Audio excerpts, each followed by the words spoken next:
Right here with one of the amazing lawyers in Nigeria. And I really believe that by the time we hear from him this afternoon, we will be so empowered, so encouraged. So yes, this afternoon, I'd like to welcome you one more time this afternoon to OBA Pandora. Yeah.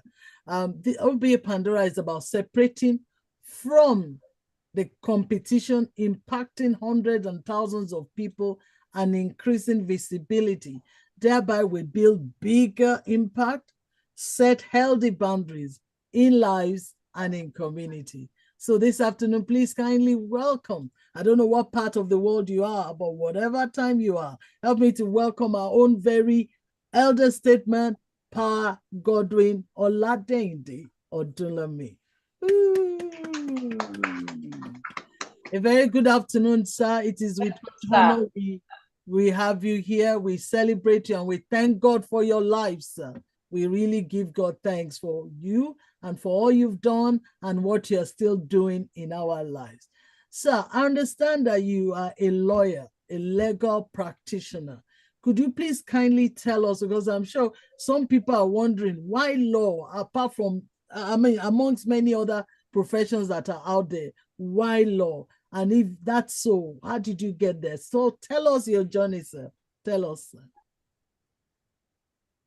Thank you very much. Thank you very much. You're welcome. Thank you very much for having me. I am so delighted to be on your program this evening.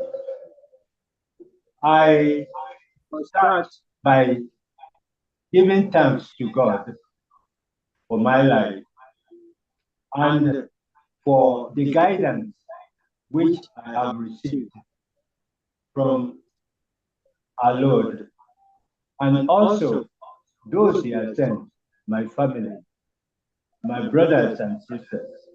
Yes. They have helped out my educational practice. To get to King's College in the 1950s is not an easy task because not many colleges are around, and one has to be extremely, I say extremely, passionate also, and to get in there. So I was in King's College. That started off my career as a lawyer because very near the High Court. And as you go home at night or after the school hour, you see people robed in dark clothes with bib and sometimes wig and gown as they move from court to court. That impressed me, but that was not yet. In 1956, when I left King's College, I had to work in order to get experience and money to go further in my studies.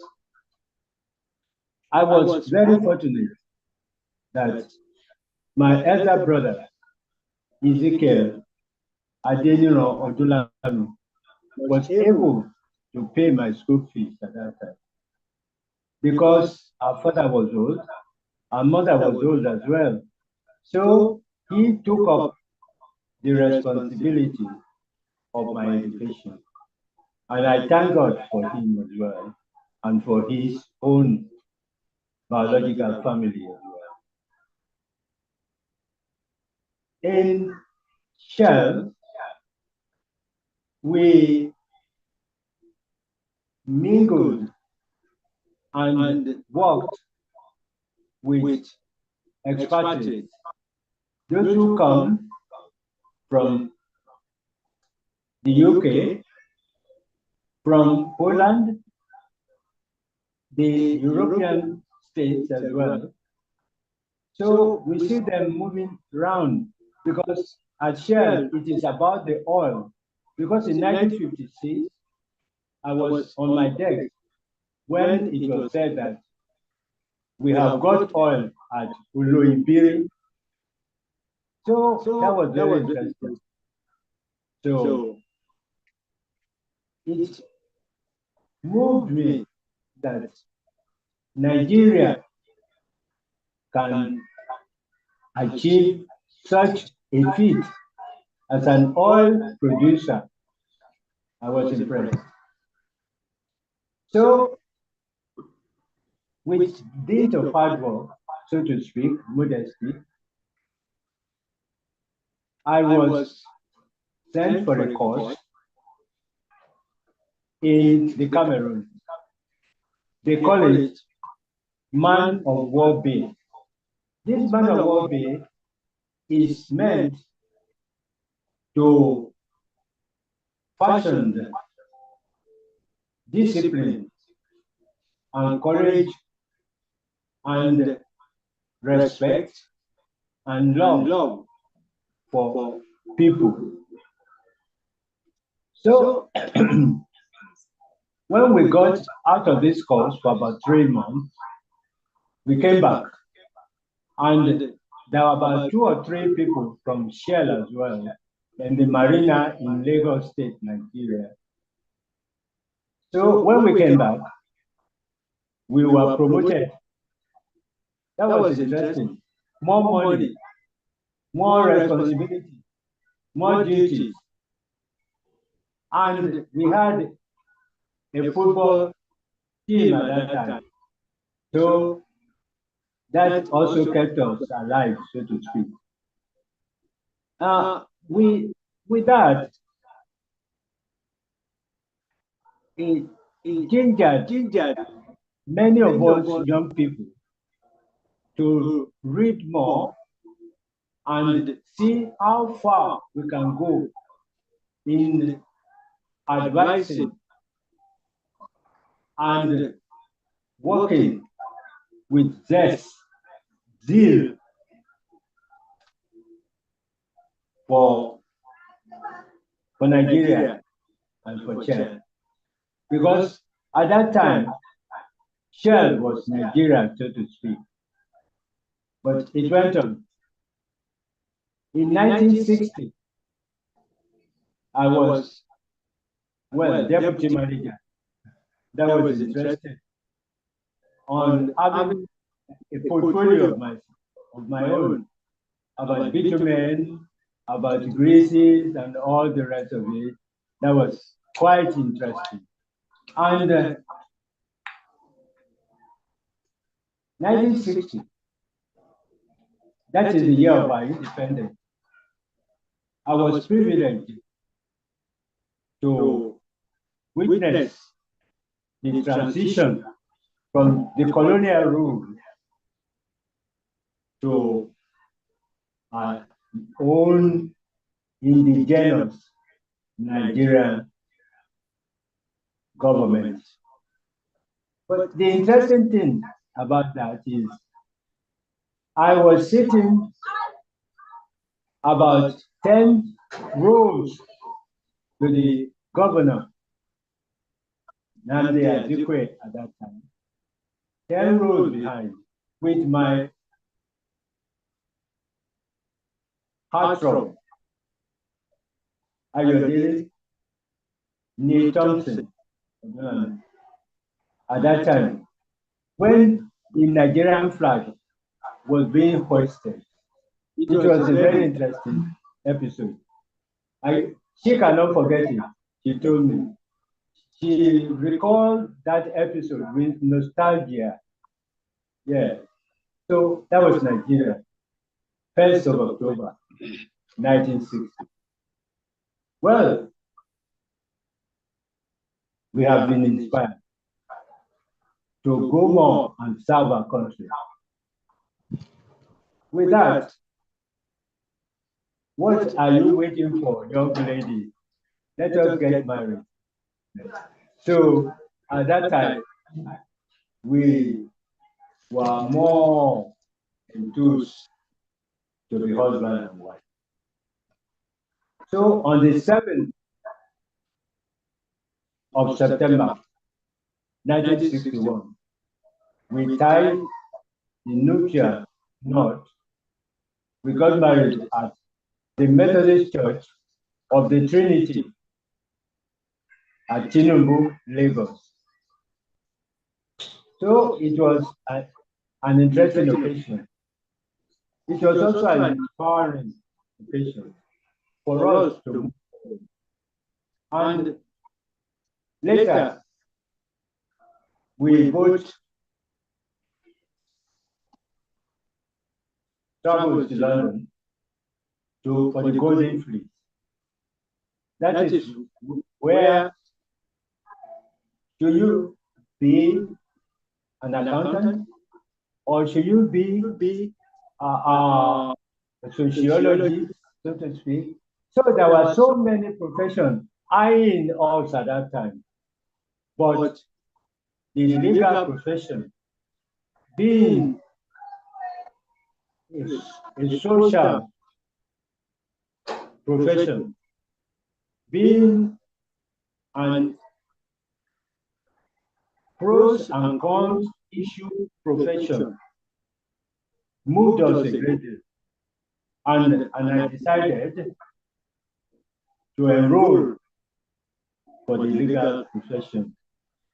And that is how, in 1971, I was made a graduate of the London University.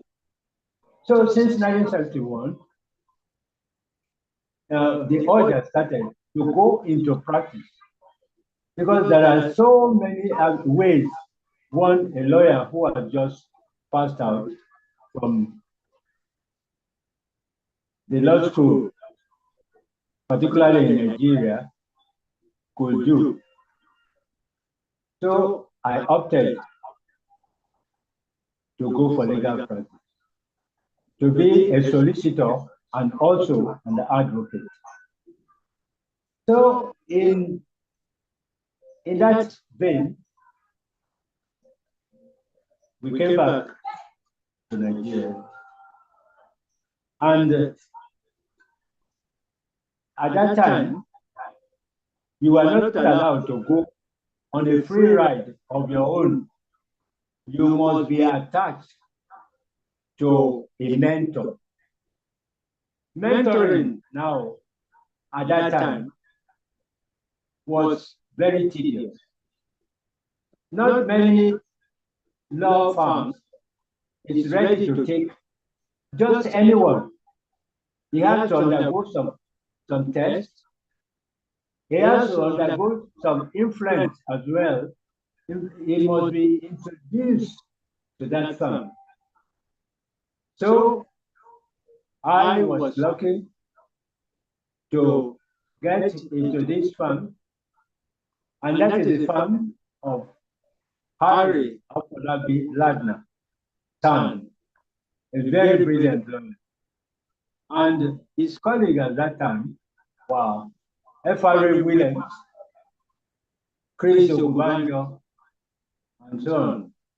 So they were a bit higher up, but it was interesting when you attend court with him, how he argued with those people before judges. He was meticulous. He was courageous. He was very learned in the real sense of the word. Some people have asked me, why do you call yourself learned people? It is because you know ABC and you can turn it upside down, but it's not so. It is a term fixed and used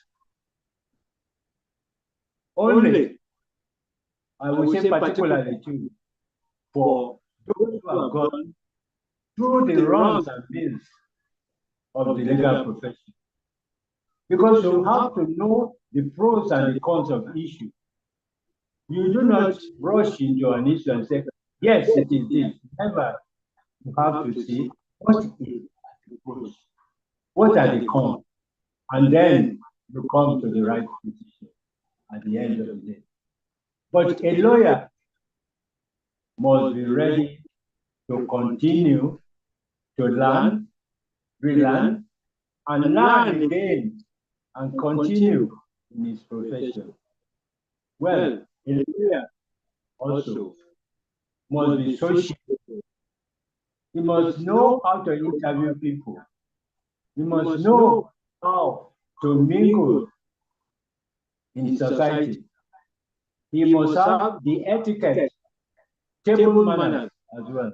And that is why, before you are called a lawyer, you must attend what they call bar dinners. At that time, it used to be every month. So to get acquainted with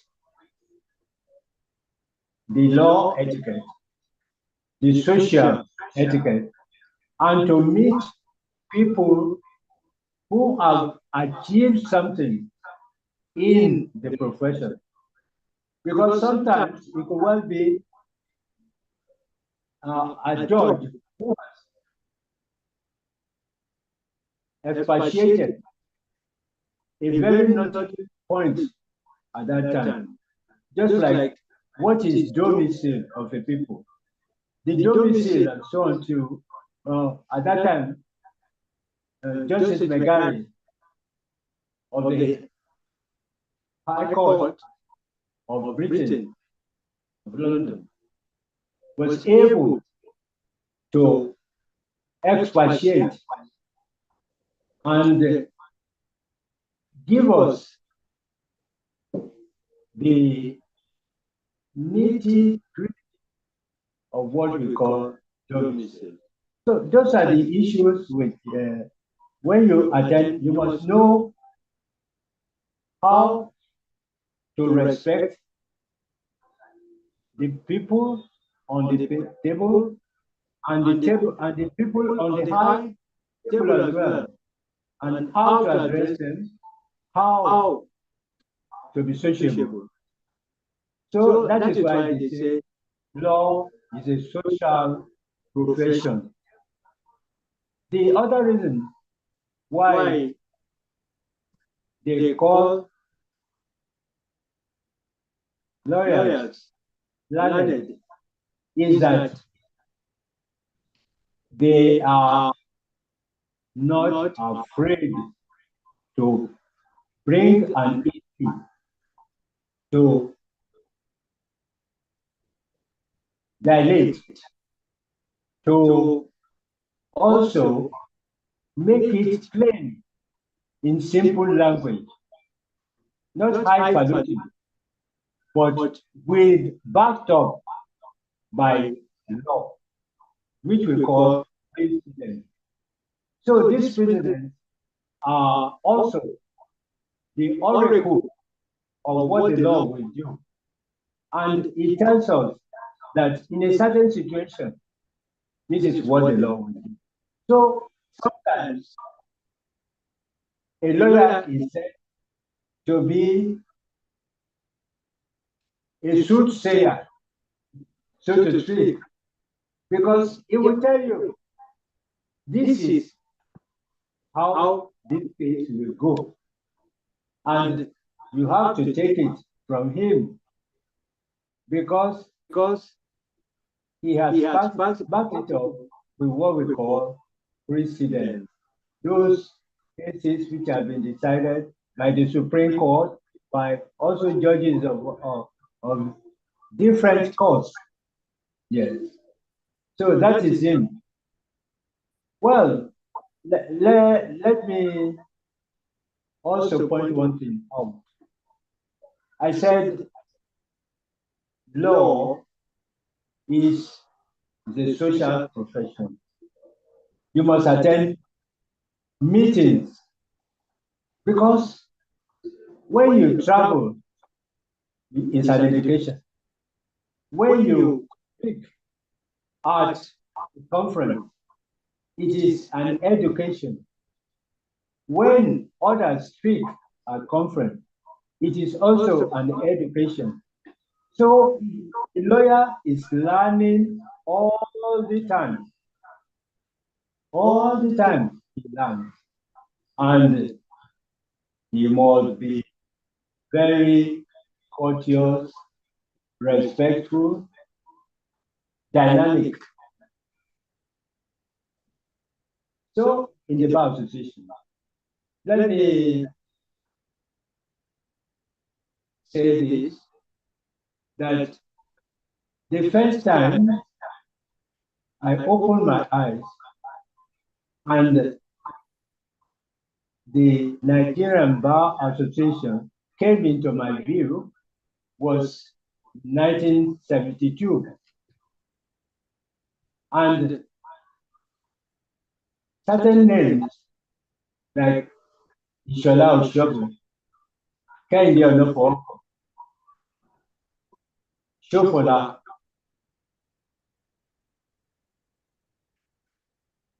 Ladna, Rotimi Williams, they were in the forefront of the Bar Association. They were speaking about human rights.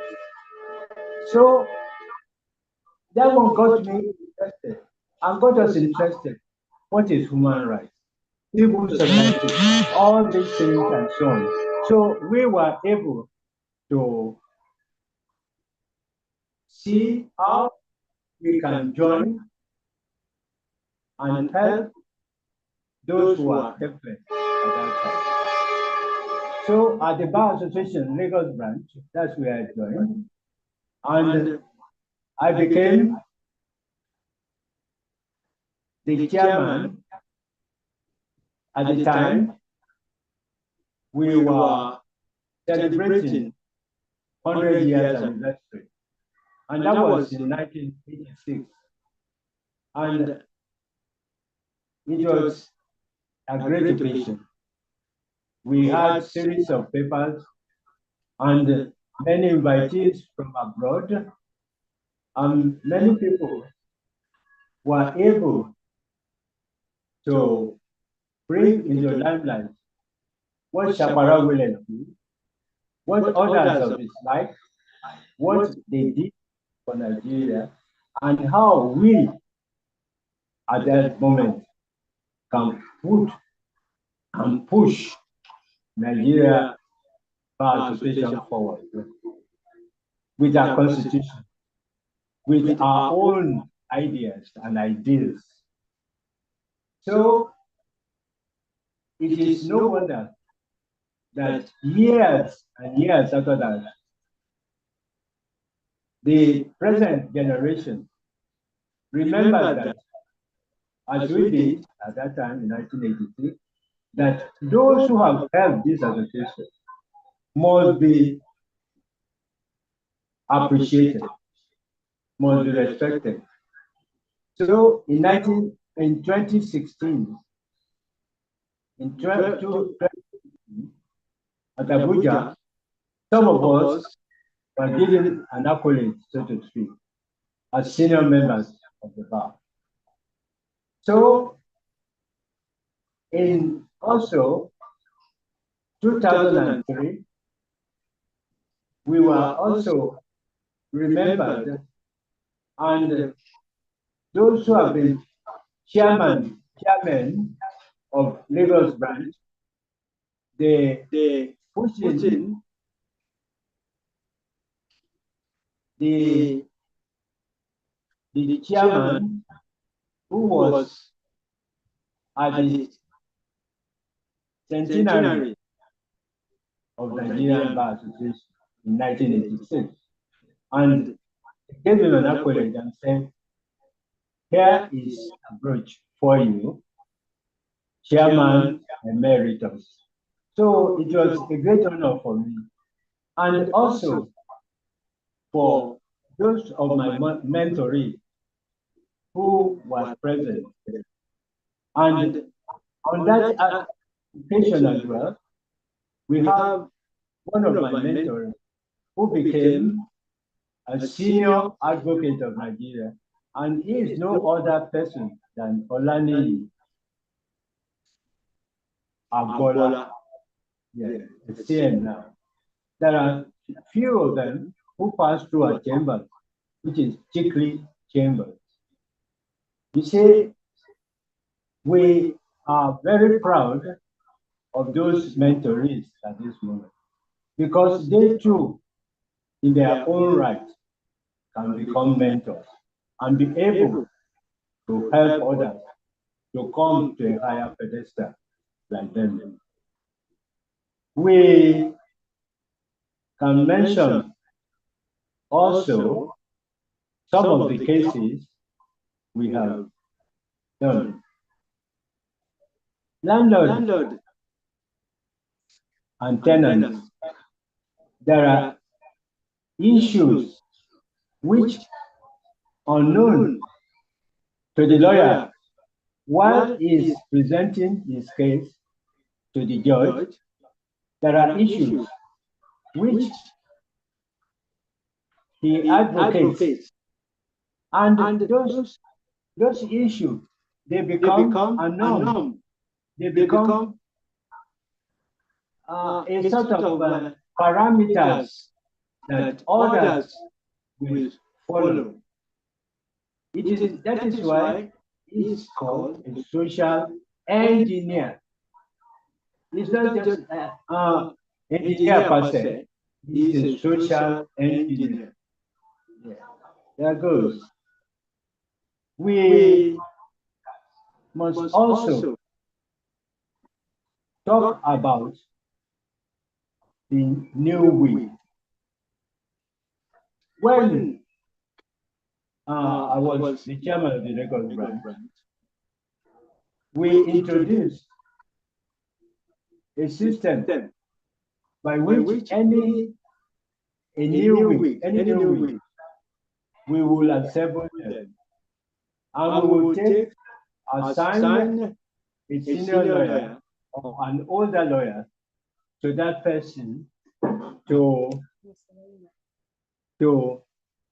take the new weeks, maybe one or two or three, and introduce them personally to the judge in court. So that person will be very delighted, and the judge will receive him one by one as if he were being called again to the bar. So that is an interesting innovation at that time. So the new weeks, they will write, I attended Mr. Justice Soso's court, and those are very highlighting, rewarding case issue at that time. So, without mincing words, the legal profession is a noble profession. It is